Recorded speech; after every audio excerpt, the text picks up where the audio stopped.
Good morning students.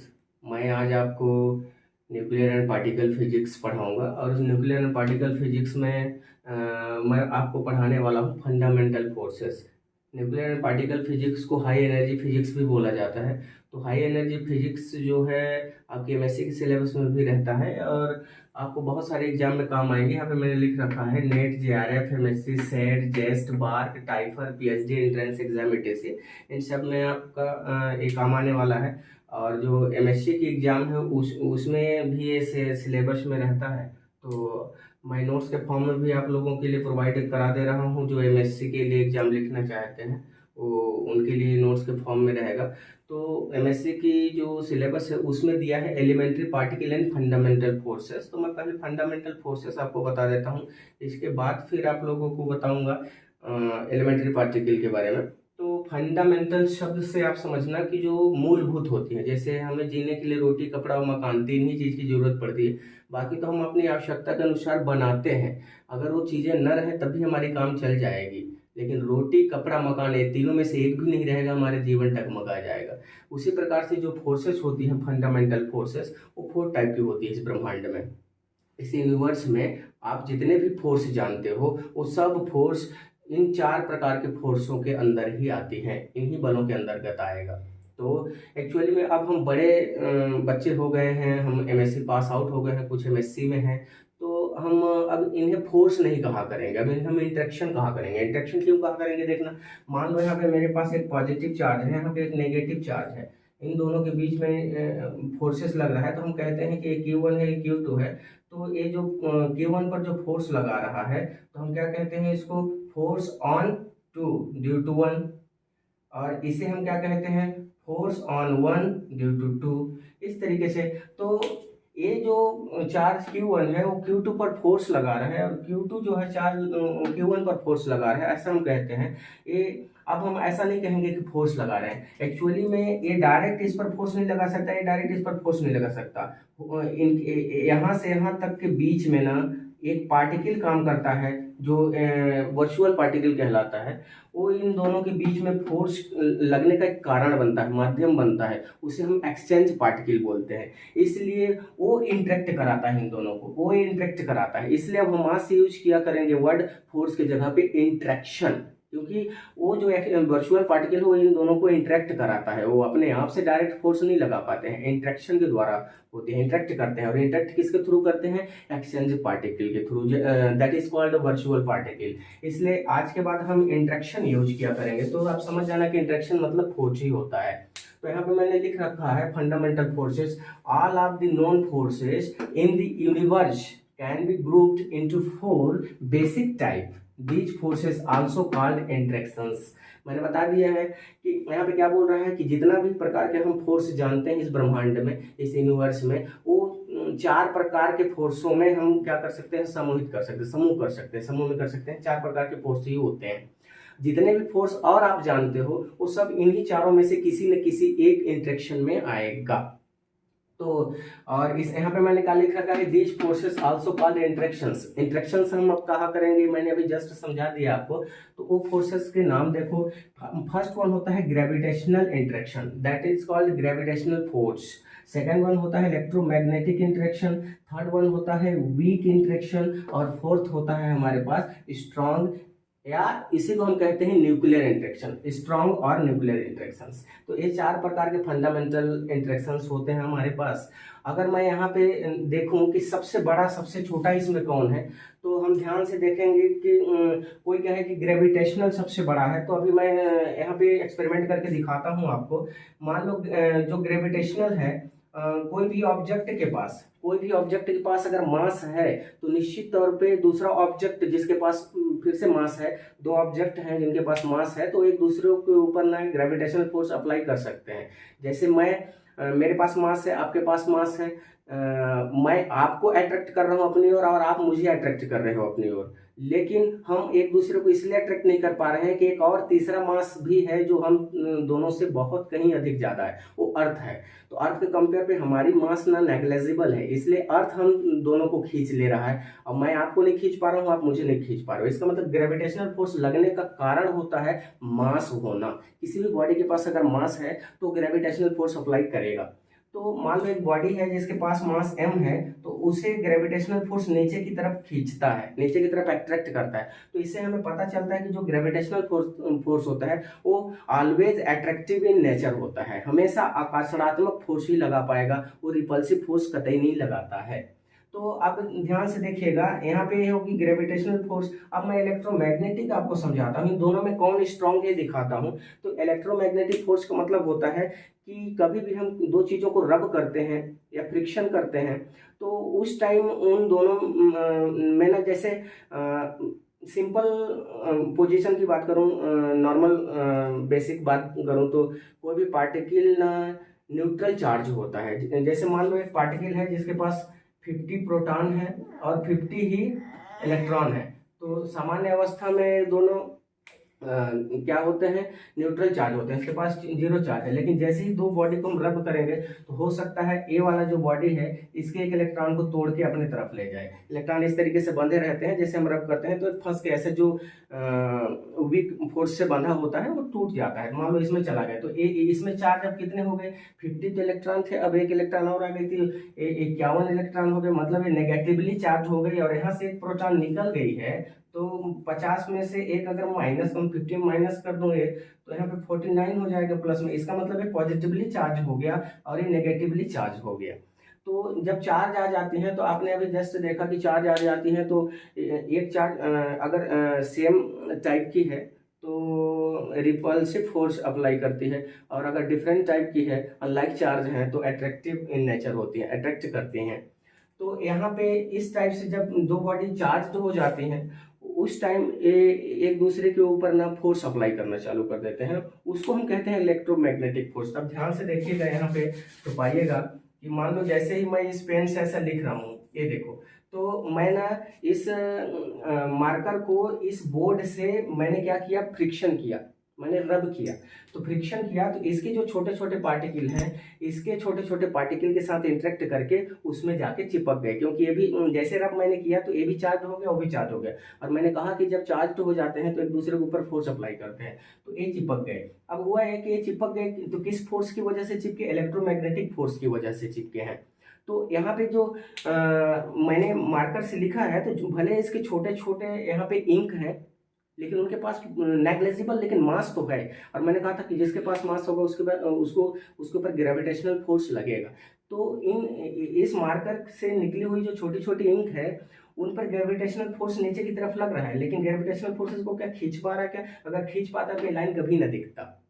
इसका मतलब यह है कि ग्रेविटेशनल फोर्स इसमें अप्लाई है, खींच रहा है, लेकिन खींच नहीं पा रहा है क्योंकि यहाँ पे इलेक्ट्रोमैग्नेटिक फोर्स लगा है। तो आपको ये पता चलता है कि इलेक्ट्रोमैग्नेटिक फोर्स स्ट्रांग है और ग्रेविटेशनल फोर्स वीक है, इसलिए इसे नहीं खींच पा रहा है। अब ध्यान से देखना, एक एक्सपेरिमेंट दिखाता हूँ। ये मार्कर है, मैं छोड़ता हूँ, देखो नीचे जा रहा है, ये मार्कर छोड़ता हूँ नीचे जा रहा है, इसका मतलब इसके पास मास है और ग्रेविटेशनल फोर्स अर्थ इस पर अप्लाई कर रही है। अब हुआ है कि अर्थ इतनी ही बड़ी है, मेरी मास के कंपैरिजन में अर्थ बहुत बड़ी है, मतलब अर्थ की मास के कंपैरिजन पे मैं ना नेग्लेजिबल मास रखता हूँ। लेकिन देखना, ये जब नीचे जा रहा है किसकी वजह से जा रहा है, अर्थ की ग्रेविटेशनल फोर्स की, due to earth gravitational force of the earth ये नीचे जा रहा है। अब जैसे मैं यहाँ पे ऐसा हाथ ले आता हूँ और मैं जब तक चाहूँ तब तक इस मार्कर को रोक के रख सकता हूँ अपने हाथ में, और अर्थ कुछ नहीं कर पाएगी। और अर्थ इसमें ग्रेविटेशनल फोर्स अभी भी अप्लाई कर रही है, स्टिल अप्लाई हो है अभी। तो जब ग्रेविटेशनल फोर्स अगर स्ट्रांग रहता और अर्थ के कंपैरिजन में मैं नेग्लेजिबल मास रखता हूँ, इतनी छोटू सा तुच्छ प्राणी हूँ, और फिर भी उसका विरोध करके मैं मार्कर को रोक के रखा हूँ, सिर्फ रोक के नहीं रखा हूँ, जब तक चाहूंगा तब तक रोक सकता हूँ। इसका मतलब हम जान गए कि इस दुनिया में सबसे कमजोर बल होता है ग्रेविटेशनल फोर्स। तो हमारे यहाँ पे हम देख लिए कि ग्रेविटेशनल फोर्स वीक फोर्स है, इलेक्ट्रोमैग्नेटिक उससे स्ट्रांग है। इन दोनों फोर्स में तो हमने देख लिया कि कौन स्ट्रांग है और कौन वीक है। आप यहाँ पे ध्यान से देखिए कि एक वीक फोर्स है, तो आप कभी भी मत सोचिएगा, होता है ना इस दुनिया में कि जो होता है वो दिखता नहीं है और जो दिखता है वो होता नहीं है। यहाँ पे वीक लिखा है, तो कोई मैं पूछ दूं कि चारों में से सबसे वीक फोर्स कौन है, तो आप तुरंत बता दोगे वीक फोर्स। लेकिन अभी आपने देखा कि ग्रेविटेशनल फोर्स सबसे वीक होता है, ग्रेविटेशनल फोर्स से वीक होता है, न कि वीक फोर्स। तो वीक फोर्स किसको कहते हैं, तो यहाँ पे देखिएगा, जब हम देखते हैं कोई आइटम्स, तो आइटम्स में आउटर मोस्ट ऑर्बिट पे क्या होता है, इलेक्ट्रॉन, आउटर मोस्ट ऑर्बिट नहीं, कोई भी ऑर्बिट में जो स्टेशनरी ऑर्बिट रहते हैं वहां पे इलेक्ट्रॉन रिवॉल्व करता है अराउंड द न्यूक्लियस, और न्यूक्लियस में हमारे पास प्रोटॉन एंड न्यूट्रॉन होते हैं। प्रोटॉन के पास पॉजिटिव चार्ज होता है, न्यूट्रॉन के पास नेगेटिव चार्ज होता है। तो यहाँ पे इन दोनों के बीच में जो इंटरेक्शन होता है अंदर की तरफ, सेंट्रीपिटल फोर्स जो होता है mv²/r, तो वो जो सेंट्रीपिटल फोर्स होती है, ये जो इस रेंज पे 10⁻⁻10 मीटर के आसपास की जो रेंज होती है, यहाँ पे जो फोर्स काम करती है उसे हम कहते हैं वीक फोर्स। तो हम प्रैक्टिकल करके देखें कि अब इन दोनों में तो हम देख चुके हैं इन दोनों में कि कौन बड़ा है, तो इलेक्ट्रोमैग्नेटिक फोर्स स्ट्रांग है देन ग्रेविटेशनल फोर्स। अब मुझे वीक फोर्स इलेक्ट्रोमैग्नेटिक में चेक करनी है, तो हम पाते हैं कि जो वीक फोर्स होती है इलेक्ट्रोमैग्नेटिक फोर्स से वीक होती है। इसका मतलब तीनों में हम जानेंगे कि सबसे वीक ए है, उसके बाद ए उससे बड़ा है, फिर उससे बड़ा ए है। अब हम चलते हैं स्ट्रांग फोर्स को देखने, स्ट्रांग फोर्स क्या होती है। तो अभी जस्ट मैंने दिखाया है आपको कि ये जो न्यूक्लियस होती है, न्यूक्लियस में पॉजिटिव चार्ज होता है और यहीं पे न्यूट्रॉन होते हैं, जिसमें नेगेटिवली न्यूट्रल चार्ज होती है, कोई चार्ज नहीं होती है उसमें, और यहाँ पे इलेक्ट्रॉन होते हैं। अब यहाँ पे आप ध्यान से देखिए, ये मान लो कोई एटॉमिक नंबर रखने वाला 56 एटॉमिक नंबर रखने वाला एलिमेंट है, तो यहाँ पे कितना 56 प्रोटॉन होंगे, 56 इलेक्ट्रॉन होंगे। अब आप अभी जस्ट पढ़े थे कि जो लाइट चार्जेस होती हैं उनके बीच में रिपल्सन फोर्स लगता है। कैसा लगता है, रिपल्सन फोर्स, रिपल्सिव फोर्स यहाँ पे लगती है। तो आप देखो यहाँ पे प्रोटॉन प्रोटॉन है, तो सब प्रोटॉन प्रोटॉन न्यूक्लियस में बाउंड रहते हैं, आप देख रहे हो। अगर न्यूक्लियस में बाउंड नहीं रहते तो हम भी इलेक्ट्रॉन प्रोटॉन न्यूट्रॉन से मिलकर बने हैं, तो हम क्या हो जाते, टूट जाते, बिखर जाते और ये ब्रह्मांड ही खत्म हो जाती। लेकिन हम नहीं टूटे हैं, इसका मतलब ये है कि न्यूक्लियस में प्रोटॉन अभी भी है और प्रोटॉन के बीच में रिपल्सिव फोर्स लगते हैं। तब सोचो जरा, यहाँ पे 56 प्रोटॉन है और एक दूसरे पर रिपल्सिव फोर्स लगा रहे हैं, तो प्रोटॉनों को ऐसा दूर भाग जाना चाहिए, लेकिन दूर नहीं भाग रहे हैं। इसका मतलब इन प्रोटॉन को ना बांध के रखने वाला, बाउंड में रखने वाला कोई फोर्स और काम कर रहा है। साइंटिस्टों के माइंड में आया यहाँ पे कोई एक प्रकार का और फोर्स है जो एक्चुअली में ये जो प्लस प्लस के बीच में काम करता है उसको आप इलेक्ट्रोमैग्नेटिक कहते हो। जब तक स्ट्रॉन्ग फोर्स की खोज नहीं हुई थी तब तक हम मानते थे कि इलेक्ट्रोमैग्नेटिक इस ब्रह्मांड की, इस यूनिवर्स की सबसे स्ट्रॉन्ग फोर्स है। लेकिन जैसे ही हम यहाँ पे न्यूक्लियस पे गए, जैसे रदरफोर्ड ने यहाँ पे न्यूक्लियस की खोज की, तो वहाँ पे जब हम गए तो वहाँ पे हम देख रहे हैं कि जो पॉजिटिव के बीच में जो इलेक्ट्रोमैग्नेटिक फोर्स लग रही है, अगर वो ज्यादा होता, उनके माइंड पे आया, अगर वो ज्यादा होता, इस दुनिया का सबसे स्ट्रॉन्ग फोर्स रहती, तो एक प्रोटॉन इधर भाग जाता है, एक प्रोटॉन इधर भाग जाता है, एक प्रोटॉन इधर भाग जाता है, इधर ऐसे करके क्या हो जाते, स्कैटर्ड हो जाते, सब भाग जाते और ये दुनिया खत्म हो जाती, क्योंकि आइटम खत्म हो जाती तो दुनिया खत्म हो जाती। तो अब यहाँ पे उनके माइंड में आया कि नहीं नहीं, यहाँ पे एक फोर्स और काम कर रहा है जो इस फोर्स से तगड़ा है, इस फोर्स से स्ट्रॉन्ग है, और इन सब सेम लाइट चार्जेस को बांध के रखा है, इसका मतलब वो सबसे स्ट्रॉन्ग होगा। तो उसका नाम उन्होंने बताया कि यहाँ पे एक फोर्स काम करता है जो 10⁻⁻15 मीटर के रेंज पे काम करता है, क्योंकि न्यूक्लियस की साइज यही होती है। तो यहाँ पे बहुत शॉर्ट रेंज पे काम करता है, लेकिन इस दुनिया का सबसे स्ट्रॉन्ग फोर्स होता है, तो उसको हम कहते हैं स्ट्रॉन्ग फोर्स। तो आपको मैं जस्ट बता दिया। अब मैं in order to increase strength this are, अभी एमएससी के एग्जाम में आप अगर होगे तो वहाँ पे जो ऑब्जेक्टिव टाइप क्वेश्चन पूछेगा तो कह देगा कुछ of the following is the strong, ऐसा पूछ सकते हैं। या फिर कहेगा कि which option is represent the increasing strength of the fundamental interactions.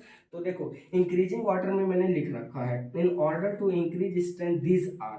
तो ग्रेविटेशनल जो होता है वो लेस देन होता है वीक से, वीक जो होता है वो लेस देन होता है इलेक्ट्रोमैग्नेटिक से, और इलेक्ट्रोमैग्नेटिक लेस होता है स्ट्रॉन्ग इंटरेक्शन से। इसका मतलब सबसे स्ट्रॉन्ग हमारा स्ट्रॉन्ग और न्यूक्लियर फोर्सेस है, उससे कम इलेक्ट्रोमैग्नेटिक है, उससे कम वीक है, और सबसे कमजोर बल होता है ग्रेविटेशनल फोर्स। अब स्टूडेंट्स, आप लोग के लिए यहाँ तक, आप जो एमएससी में है यहाँ तक की नोट्स बना लें, और जो नेट जेआरएफ की तैयारी कर रहे हैं वो भी नोट्स बना लें। एमएससी के लिए क्या क्या लिखना है एग्जाम में, कैसे लिखना है, मैंने लिख रखा है, ये सब आपको लिखनी है। इसके बाद अब हम एमएससी के एग्जाम के लिए और नेट जेआरएफ के लिए भी हमें इनकी प्रॉपर्टी जानने की जरूरत पड़ेगी कि इनकी प्रॉपर्टी क्या होती है, इनकी स्पिन क्या होती है, एक्सचेंज पार्टिकल क्या, ऐसे करके। तो हम एक एक टॉपिक उठाएंगे अब और इनको डील करेंगे, तो आपकी एमएससी की एक नोट्स बन जाएगी कि अभी एमएससी के एग्जाम में आप इतना तो लिखोगे, इसके बाद पहला टॉपिक डालोगे फर्स्ट, इसके बारे में लिखोगे, फिर सेकंड डालोगे, इसके बारे में लिखोगे, थर्ड डालोगे, फिर इसके बाद फोर्थ। तो आगे अब हम पहला ग्रेविटेशनल फोर्स के बारे में पढ़ते हैं, ग्रेविटेशनल इंटरेक्शन के बारे में पढ़ते हैं। ओके, अब आगे मैं ग्रेविटेशनल फोर्स को आपको बताता हूँ। तो स्टूडेंट्स, अब हम पहला टॉपिक हम देखेंगे, जो पहला इंटरेक्शन था ग्रेविटेशनल इंटरेक्शन, इसको देखेंगे। इसमें क्या लिखा है देखो, the gravitational force is carried bye graviton. अब मैंने बताया था ना कि फोर्स, जैसे एक ऑब्जेक्ट है और ये मान लो अर्थ है, तो अर्थ इसे अट्रैक्ट कर रहा है, तो ये जो ये बीच में जो फोर्स लगने का जो कारण है, इन दोनों को इंटरेक्ट जो करा रहा है, वो उसी पार्टिकल का नाम है ग्रेविटॉन। इसलिए कह रहा है the gravitational force is carried bye graviton which is expected to exist based on the theory of the graviton। अब आपको लगे ग्रेविटॉन इस दुनिया में है क्या, तो हमें पता नहीं है। ये थ्योरी ऑफ द ग्रेविटॉन एक पेपर लिखी हुई है, उसमें बताया गया है, साइंटिस्टों ने कहा है कि इस प्रकार के एक पार्टिकल एग्जिस्ट करता होगा। अभी प्रैक्टिकली इसे खोजा नहीं जा सका है, लेकिन थ्योरी के बेस्ड पे एग्जाम्सन इमेजिनेशन करके साइंटिस्टों ने बता दिया कि ग्रेविटॉन जैसी कोई पार्टिकल होती होगी जो एक्सचेंज करने का काम करता है, इंट्रैक्शन करवाता है between two bodies that having mass M. ठीक, तो ग्रेविटेशनल फोर्स लगने का जो कारण है वो जो एक्सचेंज पार्टिकल है वो ग्रेविटॉन है। तो आगे देखो, is expected to exist based on the theory of the graviton and has not yet observe, मतलब अभी तक इसे देखा नहीं गया है, लेकिन थ्योरी पे बेस्ड ये है। तो अभी इस ग्रेविटेशनल फोर्स की कुछ प्रॉपर्टीज है, देख लो। ऑलवेज अट्रैक्टिव इन नेचर, ये फोर्स हमेशा अट्रैक्टिव ही होता है। दूसरा, फॉलोज इनवर्स स्क्वायर लॉ। जो न्यूटन ने जब लॉ दिया था ग्रेविटेशनल फोर्स, तो उसमें उन्होंने देखा था कि ये जो है वो इन दोनों के बिटवीन जो डिस्टेंस होती है उसके इनवर्स स्क्वायर लॉ को फॉलो करती है। इनवर्स स्क्वायर लॉ इसी को बोलते हैं, जो डिस्टेंस की स्क्वायर की इनवर्स होती है, ये फोर्स इस पे इनवर्सली डिपेंड होता है। तो फॉलोज इनवर्स स्क्वायर लॉ। और तीसरा प्रॉपर्टी है इसका वीकेस्ट फोर्स, आप देख चुके हो कि इस दुनिया का सबसे कमजोर बल है। चौथा, इन्फिनेटिव रेंज। इन्फिनेटिव रेंज कहने का मतलब बहुत लॉन्ग रेंज रखता है। इन्फिनेटिव इस दुनिया में कुछ नहीं होती है। इन्फिनेटिव जब भी हम बोला करेंगे तो समझेंगे लॉन्ग, वेरी वेरी लॉन्ग, तो लॉन्ग रेंज रखता है। तो यहाँ पे जो ये फोर्स होती है, मान लो इसके बीच में अगर वाटर आ जाता है, इसके बीच में कोई ग्लास आ जाता है, कोई भी मीडियम हो, कोई फर्क नहीं पड़ता, ग्रेविटेशन फोर्स उतना ही लगता है। अगर कोई ऑब्जेक्ट मूव कर रहा है, फिर भी ग्रेविटेशनल फोर्स उतना ही लगता है। इसका मतलब वेलोसिटी पर भी डिपेंड नहीं करती है फोर्स। यहाँ पे लिखा है independent of medium and velocity of objects. अब इसके एक्सचेंज पार्टिकल मैंने ऊपर बता ही दिया है, तो एक्सचेंज पार्टिकल क्या है, ग्रेविटॉन। और ग्रेविटॉन जो पार्टिकल होती है, साइंटिस्टों ने माना है कि इसकी जो रेस्ट मास होती है 0 होती है और इसकी स्पिन 2 होती है। ये याद रखिएगा, इस पे बेस्ड नेट जेआरएफ में क्वेश्चन आते हैं, तो ये प्रॉपर्टी यूज करके हम क्वेश्चन सॉल्व किया करेंगे। दूसरा, इसकी स्ट्रेंथ ऑफ इंटरेक्शन। इस इंटरेक्शन की स्ट्रेंथ हम देखना चाहें तो इस फार्मूला से निकलती है G_m_p, मतलब mass of the proton upon square C equivalent to 10⁻39 आती है, और ये यूनिट लेस होती है। स्ट्रेंथ आप याद रखिएगा 10⁻39 होती है। लास्ट एक प्रॉपर्टी इसकी है, दिस फोर्स फॉलोज जियोमेट्रोडायनेमिक्स। ये जो जियोमेट्रोडायनेमिक्स होती है फिजिक्स में, उसे फॉलो करता है। अब आगे देखते हैं दोस्तों, आगे हम दूसरा इंट्रैक्शन देखेंगे, इंट्रैक्शंस। तो अब दूसरा देखिए, इलेक्ट्रोमैग्नेटिक इंट्रैक्शंस। इसमें क्या लिखा है, in direct technique the electromagnetic force between particle can be represented in terms of the emission and absorption of photon. Electromagnetic force जो होती है उसे हम हमेशा या तो एब्जॉर्ब करते हुए देखेंगे या तो एमिट करते हुए। जैसे मान लो यहाँ पे एक इलेक्ट्रॉन है लोअर एनर्जी पे, और हायर एनर्जी पे वो जाना चाहता है तो उसे इलेक्ट्रोमैग्नेटिक एनर्जी मिलेगी, एच यहाँ पे फोटान मिलेगी, एच न्यू। तभी इसे एब्जॉर्ब करके क्या जाएगा, एक्साइटेड स्टेट पे जाएगा और यहाँ पे 10⁻⁻10 सेकेंड तक रहेगा। इसके बाद पुनः वो वापस आ जाएगा। जैसे अब वो excited state to ground state आएगा, उस टाइम इस जितना भी एनर्जी वो लेके गया था उतना एनर्जी वो एमिट कर देगा। तो इसको वो कह रहा है कि एब्जॉर्ब किस टर्म्स पे इसको रिप्रेजेंट करेंगे, एब्जॉर्प्शन ऑफ द फोटोन और एमिशन ऑफ द फोटोन, इस तरीके से बात कर रहा है, ठीक है ना। अब इस फोर्स की, इस इंटरेक्शंस की हम प्रॉपर्टी देखते हैं, attractive as well as repulsive. मैंने कहा ना, लाइक चार्जेस रहेंगे तो रिपल्सिव फोर्स लगेगी और अनलाइक चार्जेस रहेंगे तो अट्रैक्टिव फोर्स लगेगी। फॉलोज इनवर्स स्क्वायर लॉ, जो मैंने अभी जस्ट बताया था ग्रेविटेशनल फोर्स में कि इनवर्स स्क्वायर लॉ को फॉलो करता है, ये भी इनवर्स स्क्वायर लॉ को फॉलो करता है। रेंज इसकी जो होती है इन्फिनिटिव होती है, बहुत हाई रेंज होती है। Depends on medium and velocity of charges. अगर चार्जेस जो हैं अगर मोशन कर रहे हैं किसी वेलोसिटी से तो इनके बीच में जो फोर्स रहेगी वो चेंज हो जाएगी। इसका मतलब वो डिपेंड करती हैं velocity of the charge, charge पर डिपेंड करती है चार्ज ऑफ द वेलोसिटी। और दूसरी बात मीडियम पे भी डिपेंड करती है। मान लो ये दोनों चार्ज जो हैं इसके बीच में मीडियम क्या है, वैक्यूम है, एयर है, वाटर है, ग्लास है। अगर मैं मीडियम बदलते जाऊंगा तो इनके बीच में जो फोर्स लग रही है, इंट्रैक्शन जो हो रही है वो चेंज हो जाएगी। तो इसका मतलब ये डिपेंड करता है, depends on medium and velocity of charges. Exchange particle इसका देखें तो एक्सचेंज पार्टिकल जो होता है फोटॉन होती है। इन दोनों के बीच में जो फोर्स लगने का जो कारण है, इंट्रैक्शन होने का कारण जो है, इसके बीच में जो वर्चुअल पार्टिकल है, जो वर्चुअल पार्टिकल है, एक्सचेंज पार्टिकल है, वो फोटॉन है। और फोटॉन की प्रॉपर्टी देख लेते हैं। Photon have velocity equivalent to c, मतलब स्पीड ऑफ लाइट के बराबर इसकी वेलोसिटी होती है। इसकी रेस्ट मास हमेशा 0 होता है और इसकी स्पिन 1 होती है। इस प्रॉपर्टी को हमेशा याद रखिए। स्ट्रेंथ जो होती है स्क्वायर अपॉन एच कट, सी से सॉल्व करते तो अल्फा आता है, अल्फा की वैल्यू होती है 1/137। और this force follows electromagnetic theory, यह फोर्स इलेक्ट्रोमैग्नेटिक थ्योरी को फॉलो करती है। ओके, इंट्रैक्शन को देखते हैं और उसकी प्रॉपर्टी को अब हम देखते हैं तीसरा, वीक इंट्रैक्शंस। लिखा है the weak force is carried by the W plus minus comma Z nought. ये जो है आपके एक्सचेंज पार्टिकल हैं इसके वीक फोर्स के, which are responsible for process such as nuclear beta decay. Which are responsible for process, for आएगा यहाँ पे, for process such as nuclear beta decay. जैसे beta minus decay, nuclear beta decay मैंने लिख रखा है। Neutron जो डीके होता है, प्रोटॉन और एक इलेक्ट्रॉन निकलती है, इलेक्ट्रॉन न्यूट्रिनो की एंटी पार्टिकल। तो वहाँ पे भी हमारी वीक फोर्स आती है। वहाँ पे जो एक्सचेंज पार्टिकल काम करती हैं, डब्ल्यू प्लस माइनस या जेड नॉट होती हैं, जिन्हें वेक्टर बोसॉन बोलते हैं। इनकी प्रॉपर्टी देखते हैं वीक फोर्स की।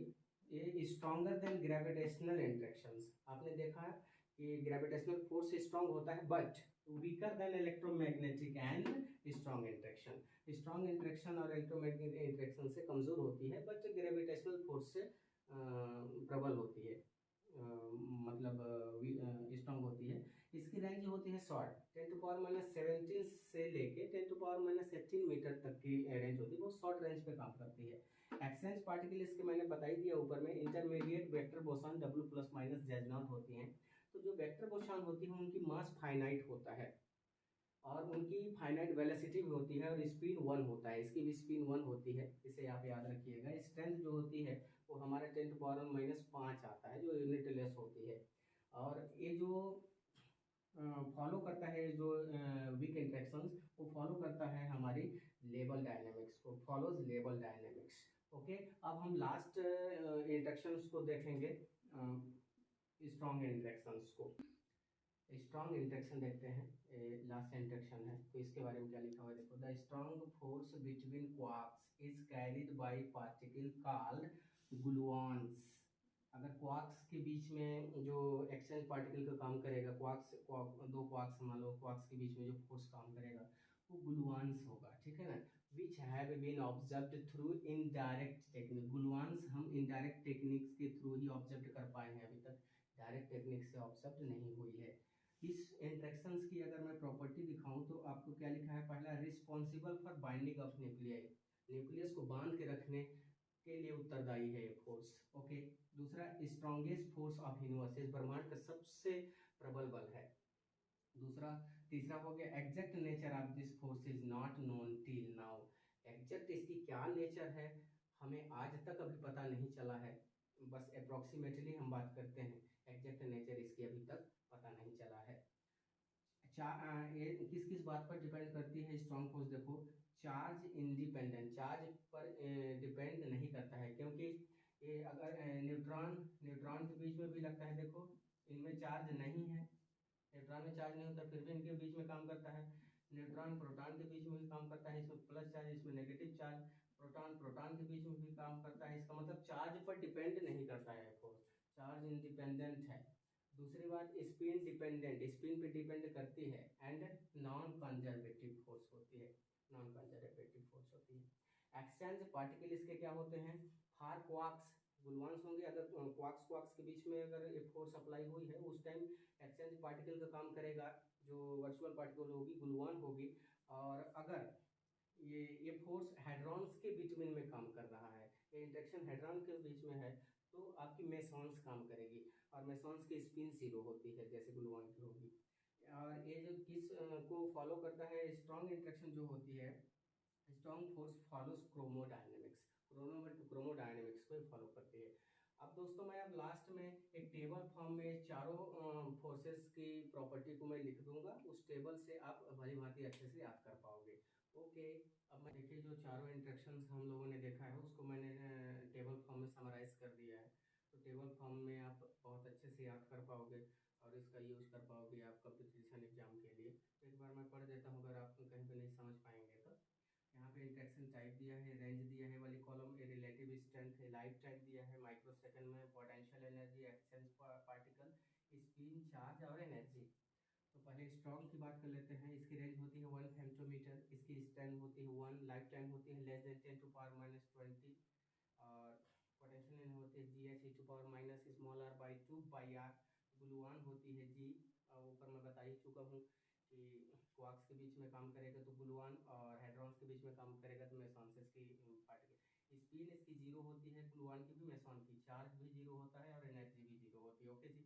इलेक्ट्रोमैग्नेटिक में इसकी रेंज होती है इन्फिनिटिव, रिलेटिव स्ट्रेंथ इसकी होती है 10⁻⁻2, लाइफ टाइम जो होती है 10⁻14 टू 10⁻20 होती है, और इसकी जो पोटेंशियल एनर्जी होती है E²/r होती है, और इसकी एक्सचेंज पार्टिकल जो है फोटॉन है, जिसको इस सिंबल से डिनोट किया जाता है, और ग्लूऑन को स्मॉल जी से या कैपिटल जी से। स्पिन इसकी 1 होती है, बाकी चार्ज और एनर्जी दोनों जीरो होते हैं। किसकी बात कर रहे हैं, स्पिन, चार्ज और एनर्जी, इस एक्सचेंज पार्टिकल की। ठीक है। वीक जो होती है, वीक फोर्स जो होती है 10⁻³ फेमटोमीटर में होती है, इसकी रिलेटिव स्ट्रेंथ 10⁻⁻7 होती है, और इसकी लाइफ टाइम जो होती है 10⁻⁻8 टू 10⁻13 सेकंड होती है, माइक्रो सेकंड। और इसकी जो पोटेंशियल एनर्जी होती है g⁻e⁻² by capital R upon small R. Bosons होते हैं इसके exchange particle W+- and Z0। और इन पार्टिकल की जो स्पिन होती है 1 होती है, और इनकी चार्ज होती है +-1, क्योंकि इसमें +-1 चार्ज है, इसमें 0 है। और एनर्जी जो होती है W+- की एनर्जी होती है 80.4 गीगा इलेक्ट्रॉन वोल्ट, और Z0 की होती है 91